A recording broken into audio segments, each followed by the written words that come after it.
Good morning बच्चों। कल हमने अवतल दर्पण द्वारा प्रतिबिंब बनना सीखा था और क्या कंडीशन थी उसमें कि जब वस्तु अनंत पर हो। आज हम इसका सेकंड पार्ट कि जब वस्तु सी से परे हो तब अवतल दर्पण द्वारा प्रतिबिंब हम बनाएंगे किरण आरेख द्वारा। तो दर्पण बनाने के लिए मैं वो चूड़ी का यूज़ कर रही हूँ। इसके लिए पहले हम चूड़ी का व्यास नाप लेते हैं कितना है। तो चूड़ी का व्यास देखो ये है 5.8 है तकरीबन। तो इसका जो आधा होगा 2.9 पे वो केंद्र होगा इसका और वक्रता केंद्र भी वही होगा। पहले यहाँ पे एक डॉट लगा लो, यहाँ एक डॉट लगा लेती हूँ बीच में। अब इसके ऊपर और नीचे डॉट यहाँ पे है इस जगह पे, इसके ऊपर 2 लाइनें और इसके नीचे की 2 लाइनें हम 2.5 लाइनें ले लेते हैं। 2 से थोड़ा आगे निकाल दिया तो ये हमारा अवतल दर्पण हो गया। इसको पीछे की तरफ हमने पॉलिश कर दी, इससे ये शो होता है कि ये अवतल दर्पण है। अभी हमने देखा इसका व्यास 5.9 था, मतलब इसका केंद्र जो है 2.9 पर होगा।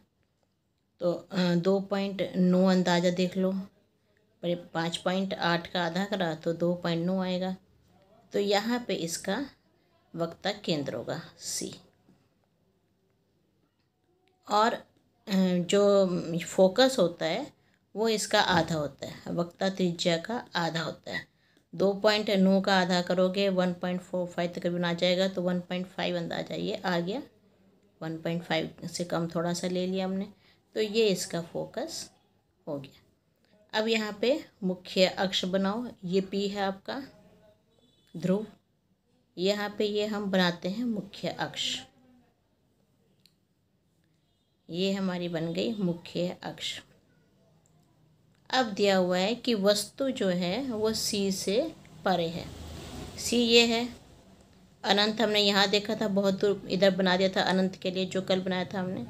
सी से परे, तो थोड़ा सा हम यहाँ पे कोई वस्तु ले लेते हैं।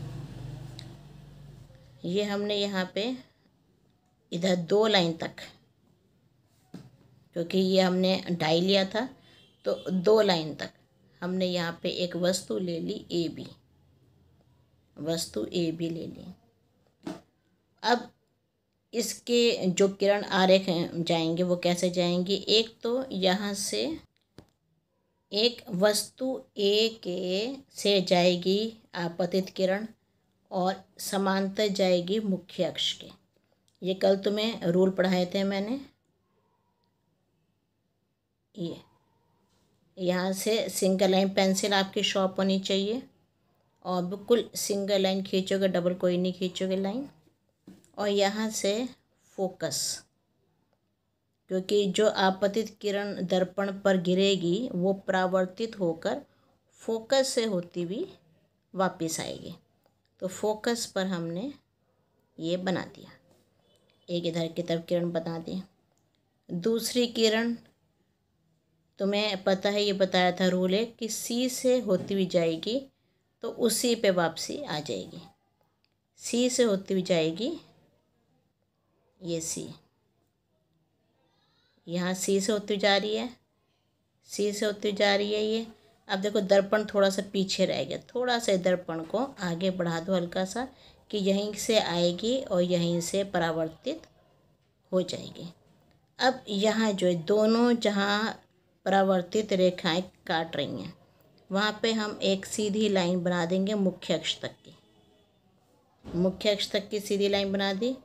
ये वस्तु है ए बी और ये वस्तु का प्रतिबिंब है। प्रतिबिंब के लिए यहाँ पे एरो लगाया मैंने। ए बी वस्तु है, इसका एरो ये ऊपर का सिरा ये है, इसका ऊपर का सिरा ये वाला होगा। ए डैश यहाँ लिखोगे, बी डैश यहाँ लिखोगे। ये जो बी का प्रतिबिंब यहाँ पे बना है बी डैश और ए का प्रतिबिंब ये बना है ए डैश। ये जो वस्तु सीधी थी, अब ये वस्तु का यहाँ पे उल्टा प्रतिबिंब बन रहा है। वस्तु ए बी के बिंदु ए से, ये वस्तु ए बी है, इसके बिंदु ए से मुख्य अक्ष के समांतर एक किरण आपतित होगी। ये हमारा मुख्य अक्ष है, इसके समांतर, मुख्य अक्ष के समांतर ये किरण इधर दर्पण की तरफ जा रही है, दर्पण पर गिर रही है, इसका मतलब दर्पण पर आपतित हो रही है। तो मुख्य अक्ष के समांतर एक किरण आपतित होगी जो परावर्तन के पश्चात एफ फोकस से होती हुई वापस जाएगी। अब ये आपतित हुई किरण यहाँ दर्पण पर, इसके बाद ये परावर्तित होगी। ये जो किरण है ये परावर्तित हो रही है, ये वाली आपतित होती है। अगर लिखना चाहो, ये किरण होती है आपतित किरण है, और ये वाली किरण होती है परावर्तित। ये परावर्तित होकर वापस जा रही है। ये फोकस से होती है, क्योंकि जो भी किरण समांतर जाएगी वो परावर्तन के पश्चात फोकस से होते हुए वापस चली जाएगी।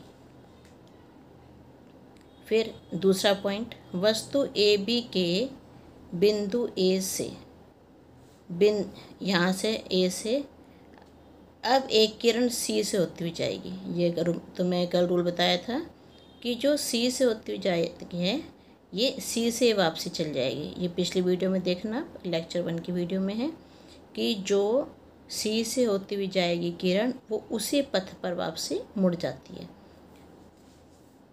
बिंदु सी से होती हुई एक किरण जाएगी जो उसी पथ पर वापस आएगी, यहीं पे वापस